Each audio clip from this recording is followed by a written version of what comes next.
Olá, pessoal, tudo bem? Sejam bem-vindos à primeira edição, que venham outras, do podcast ACPREV.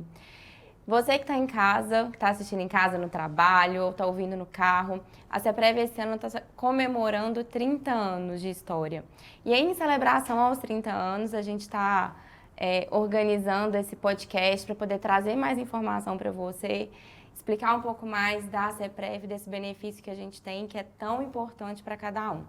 Comigo aqui hoje na mesa, estou cheia de convidados super especiais. Denner, nosso presidente da ACPREV, Mirna, Tiago, e tem uma convidada também super especial, que é a Michele, que ela vai falar um pouquinho de longevidade. Mas vai ter muita coisa para a gente discutir. Antes da gente começar, eu vou pedir o Denner para trazer um recadinho aí dos 30 anos, falar um pouco desse ano tão especial para a ACPREV que a gente está comemorando. E aí, Denner? Obrigado, Moísa. A ACPREV, ela nasceu aí de uma visão, né, que o cuidado com o amanhã começa com as decisões que tomamos hoje, né? A previdência complementar, ela não é apenas rentabilidade, números, né? Ela é um propósito real de vida das pessoas, né? E passa, né, por uma responsabilidade, por uma visão de longo prazo e uma proatividade, né, dos empregados, né? Hoje, se a gente olhar aí a ACPREV, a gente vê mais do que números e resultados, mas uma instituição sólida, moderna, confiável e, acima de tudo, com muita credibilidade, né? Aqui, protegemos, né, os sonhos de milhares de empregados, né, e suas famílias, da Aperam Inox e da Aperam Bioenergia. Mas celebrar esses 30 anos não é apenas olhar para trás, é principalmente renovar o nosso compromisso com o futuro. O mundo, né, continua a se transformar muito rápido, né? E a aposentadoria, longevidade, planejamento de vida ganha os novos significados, né, atualmente. E a ACPREV, ela nesse foco, né, dessa movimentação, desse ritmo acelerado, ela pensa aí em trabalhar 3 pilares, né, para os próximos anos, né? Primeiro, que é a inovação, né, ter mais transparência, mais proximidade com os nossos participantes. O segundo é educação financeira, né? A educação financeira é um papel fundamental para os nossos participantes, né, de ter uma visão de longo prazo, né, em relação ao benefício que ele espera da ACPREV. E a questão de sustentabilidade, né, a gestão dos investimentos, né, com responsabilidade, pensando realmente aí no legado que a gente vai deixar aí para o participante da entidade. Muito bom, muito bom. Para quem está assistindo a gente, né, depois aí do Denner trazer um pouquinho da importância dos 30 anos da ACPREV, de tudo que a gente está preparando, principalmente nesse ano especial, eu vou só trazer um pouquinho como é que vai funcionar, né? A gente está cheio de conteúdo aqui, muito bate-papo legal. Então a gente vai ter 3 episódios, né? Vão ser disponibilizados todos ao mesmo tempo. Então quem, né, quiser maratonar aí os 3 episódios vai conseguir. E a cada episódio a gente vai abordar um ponto específico do assunto longevidade. Então, né, estão todos os diretores aqui com a gente. Ao longo do episódio a gente vai fazendo uma discussão, vai ser um bate-papo legal para que vocês aí possam ouvir um pouco mais sobre o assunto. E aí, então, eu vou passar agora para a nossa convidada, que vai trazer muito conhecimento, né, como o Denner próprio disse. A ACPREV é uma previdência privada, né? E com as gerações cada vez mais jovens, pensar em longevidade, você olha e fala, o quê? Eu vou pensar em longevidade, nem sei se eu vou aposentar, para que eu vou preocupar com isso, né? Mas não, a gente precisa preocupar sim, precisa pensar. E a Michele vai trazer um pouquinho pra gente. A Michele Queiroz, ela é mestre em administração, especialista em gerontologia e saúde mental, palestrante, consultora e professora universitária com mais de 20 anos de carreira. Ela também é reconhecida como uma das principais ativistas da longevidade no Brasil. Então, a Michele vai compartilhar todo esse conhecimento que ela tem aí com a gente sobre longevidade e sobre o olhar da previdência privada, como que a gente casa essas duas coisas, que eu acho que tem tudo a ver, né, Michele? Seja bem-vinda e obrigada. Muito obrigada. Eu agradeço aí a todos pelo convite, pela oportunidade de trazer uma pauta tão relevante e num momento tão especial como os 30 anos celebrados, né? Então, para a gente falar sobre revolução da longevidade, é preciso lembrar que, de forma consciente ou inconsciente, nós todos estamos vivendo essa revolução, né? Talvez essas pessoas que não estão tão conscientes possam se beneficiar dessa conversa para entender do que é que a gente está falando. Então, a primeira coisa que marca a revolução da longevidade é o aumento da expectativa de vida. Façam aí na memória de vocês, né, uma continha similar à que eu vou fazer aqui, ó. A minha avó nasceu em 1915. Em 1915, a expectativa de vida no Brasil, média, era de 35 anos. É a minha idade. Muitas pessoas olham para mim e falam assim, mas espera aí, 35 anos é a minha idade, como assim? Óbvio, gente, que nós temos aí uma questão relacionada à alta mortalidade infantil, que levava o número lá para baixo. Então, as pessoas viviam mais de 35 anos, muitas vezes. Mas esse não é meu ponto. Meu ponto é que quando minha filha nasceu, então nós já estamos falando aí de 2 gerações, em 2015, a expectativa de vida já era de 75 anos. Então, são 40 anos a mais de expectativa de vida. É uma grande conquista da humanidade a gente viver mais. A grande questão é, basta só viver mais ou a gente quer viver melhor? Então, a revolução da longevidade vai cravar ali o seu primeiro marco quando a gente fala do aumento da expectativa de vida. Mas não é só isso. A velocidade do crescimento da população idosa no Brasil é assustadoramente maior do que muitos outros países do mundo. Para vocês terem uma ideia, a França demorou 148 anos para mudar o percentual de idosos de 10% para 20%. O Brasil vai fazer esse mesmo movimento em 25 anos. Então, vocês imaginam que velocidade é essa de crescimento da população que a gente tem aqui no Brasil? Alguns outros países do mundo têm esse movimento, mas aqui no Brasil, lidar com isso num país em desenvolvimento, onde nós temos desafios inúmeros para lidar com a velhice hoje. Imagina dentro dessa perspectiva, né, que a gente está falando. Michele, você sabia que na previdência privada essa expectativa de vida é um pouco maior? Não é 75 anos? Quem tem previdência privada, quem tem uma previdência privada como a nossa, a expectativa de vida é um pouco maior. A da mulher é 85 anos e do homem 83. Então, aí você já está trazendo um fator para a gente conectar aqui a nossa audiência, exatamente essa compreensão de que a expectativa de vida média não significa que vai ser a sua. O que existem nas nossas condições, no nosso estilo de vida, em vários dos temas que a gente vai tratar aqui, que pode ampliar essa expectativa de vida quantitativamente e qualitativamente. Mas deixa eu só falar o último fator, que eu devolvo a bola para as outras perguntas, que é a queda da taxa de fecundidade. Então, se vocês lembrarem as avós de vocês mais uma vez, minha avó, por exemplo, teve 10 filhos. Minha mãe teve 3, eu tenho 1. Então, a nossa taxa caiu na década de 80 de mais de 4 filhos por família para hoje 1,5 filhos por família. Quer dizer, não dá nem 2. Isso também muda tudo, porque a cara da nossa pirâmide etária se transforma completamente.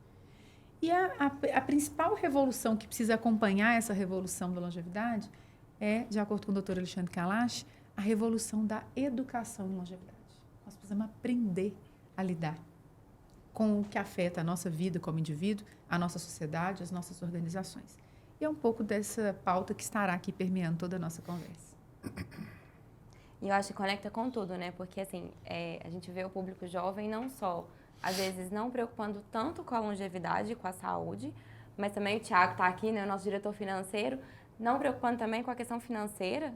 Então, a gente vê que tem cada vez menos valor para os jovens adquirir, né, uma casa, uma previdência privada, uma estabilidade aí financeira. Moisa, se me permite, até é interessante isso que você trouxe, porque hoje a gente vive uma situação onde a atenção ao curto prazo está cada vez maior e as pessoas se desligando do longo prazo. E esquece que o longo, ele depende de vários curtos. Então, se você toma a decisão errada, lá na frente você vai ter um preço e muitas vezes você não consegue arcar com ele. O só vive sai caro, né? Que é o que a galera fala, vamos viver, vai custar caro isso aí. Exatamente. Bom, e ainda continuando a conversa, né, Denner? Eu queria agora te ouvir um pouquinho, assim, como que a revolução da longevidade define a urgência de discutir as finanças pessoais, que foi um pouco do que o Thiago trouxe, o que eu falei, né, da galera que só vive, né? Discutir essas finanças pessoais, de que forma que a CEPREV pode auxiliar os participantes a enxergar o planejamento da aposentadoria como um alicerce para envelhecer com qualidade, né? Então, como que a gente conecta tudo isso, assim? Como que a CEPREV nos ajuda? Moisés, é o que a Michele trouxe para a gente, né?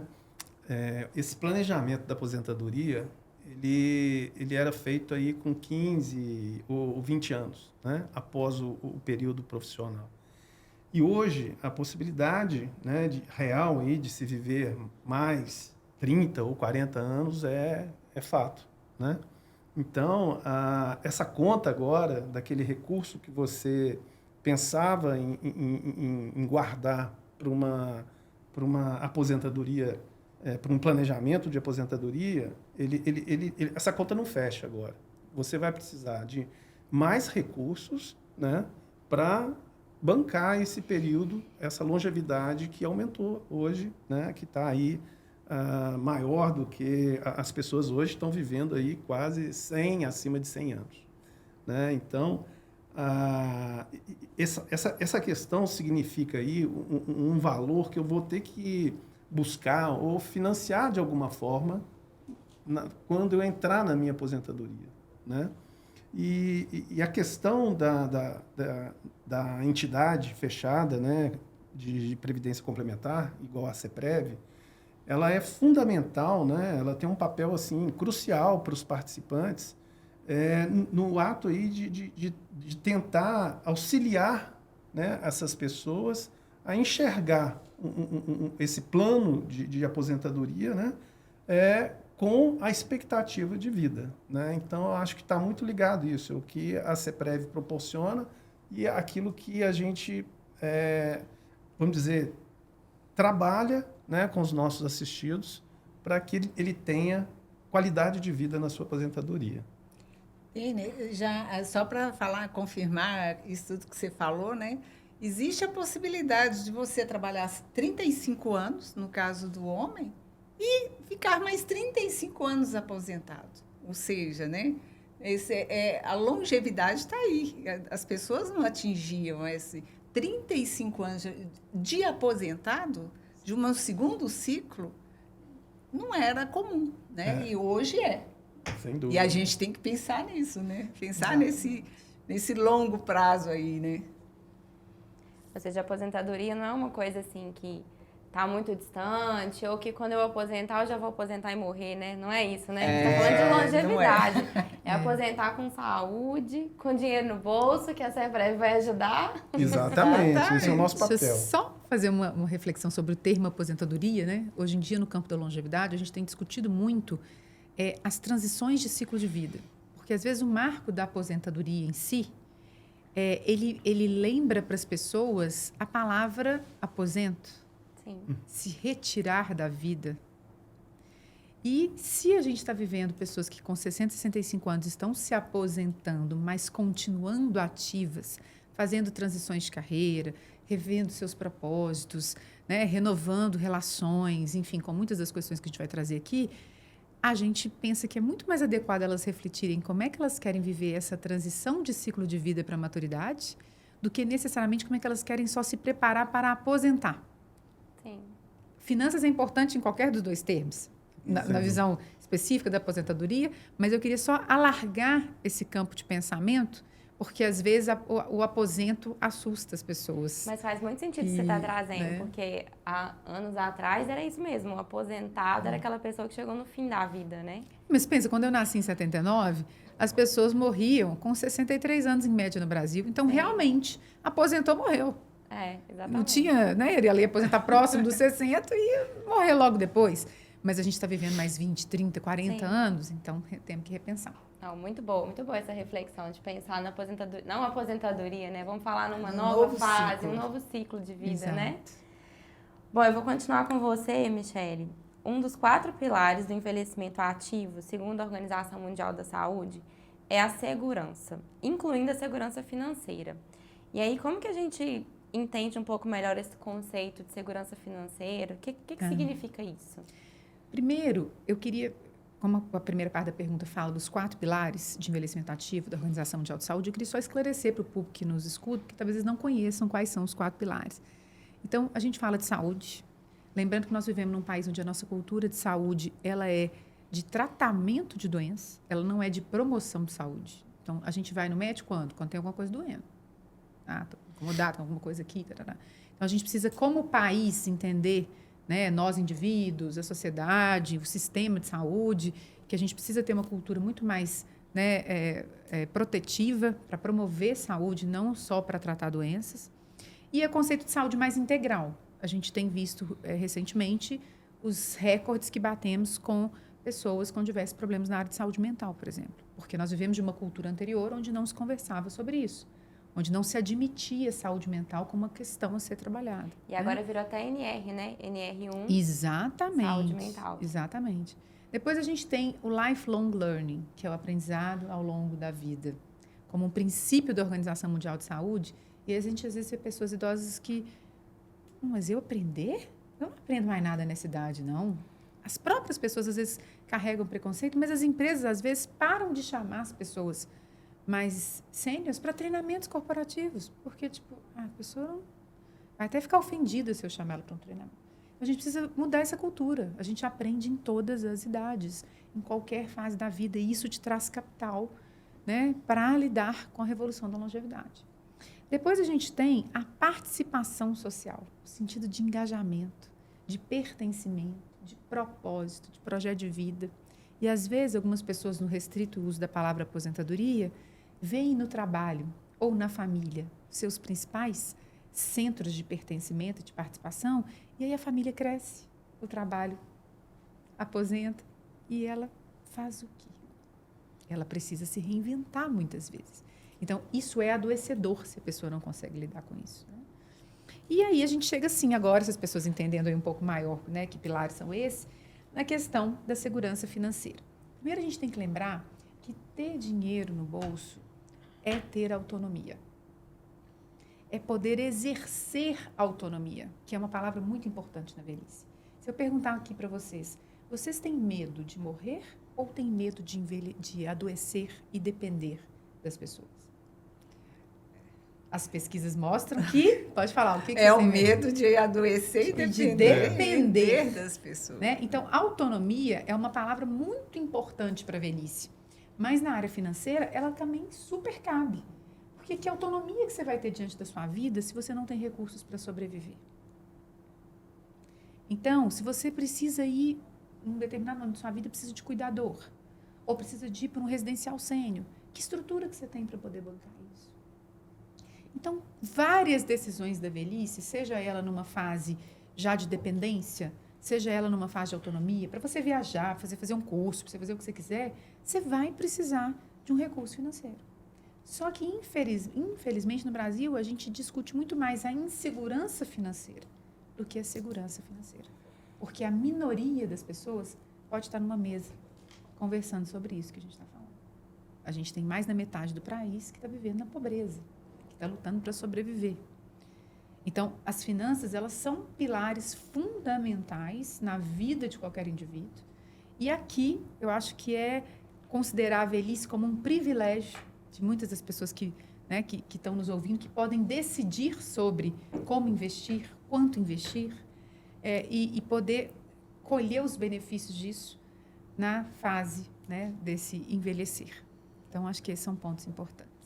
Só complementando, acho que um ponto que é interessante parar para pensar nessa reflexão que você fez, o papel da previdência, da escolha dela, principalmente quando você é jovem. Porque ao fazer isso e, de fato, ter a disciplina de continuar com isso até o momento que você vai precisar, né, vai passar a fase laborativa, etc., ou vai mudar de carreira aos 50, 60, alguma coisa, isso aqui te dá um colchão para poder tomar esse risco. A previdência, ela serve para duas ideias. Uma, claro, manter o seu padrão de vida. Mas, muitas vezes, isso o próprio INSS ou alguma outra coisa pode te ajudar. E aí a previdência ela entra como algo complementar para você também poder usufruir a partir do momento que você aposenta. E não simplesmente viver, né? Porque hoje eu acho que tem uma toada que antigamente era mais comum, a pessoa aposenta, chega e vão embora. Hoje não. A pessoa aposenta, ela quer começar a viajar mais, os filhos já estão independentes, então você está menos preso, e aí o papel da Previdência é fundamental para conseguir ajudar nisso. Eu vou só complementar uma frase que está aqui adiantado para eu falar com vocês, mas eu vou antecipar. Uma das reflexões mais importantes que eu acho que quando a gente tem essa oportunidade, né, que os nossos ouvintes têm aqui, é que a gente pode não só sobreviver, mas a gente pode viver com qualidade. Exato. Né? Porque muita gente só sobrevive. Aquilo de conseguir pagar as contas, se alimentar, fazer o básico, e a gente tem a oportunidade de ir para uma velhice plena, onde a gente consegue fazer escolhas e viver com mais qualidade. É aquela frase, né, que as pessoas têm falado muito aí nas redes sociais, né, quem é mais conectado aí, né, é o viver é diferente de estar vivo, né? Com certeza. Eu queria até complementar também, né, Tiago, um ponto que a Previdência Complementar, ela traz essa questão de segurança financeira não só para o participante, mas para os seus dependentes, para os seus beneficiários, né? Então, além do participante, ela tem esse papel aí sucessório, né, de dar uma segurança financeira também para a família. Bom, é isso. Nosso tempo já está chegando ao final. Muito conteúdo para discutir, pouco tempo, mas a gente tem mais 2 episódios, ainda tem muita coisa para falar. Mas já foram muito boas as discussões que a gente trouxe aqui hoje. E é isso, pessoal. Espero vocês aí no segundo episódio, quando a gente vai falar de protagonismo e longevidade. Até mais!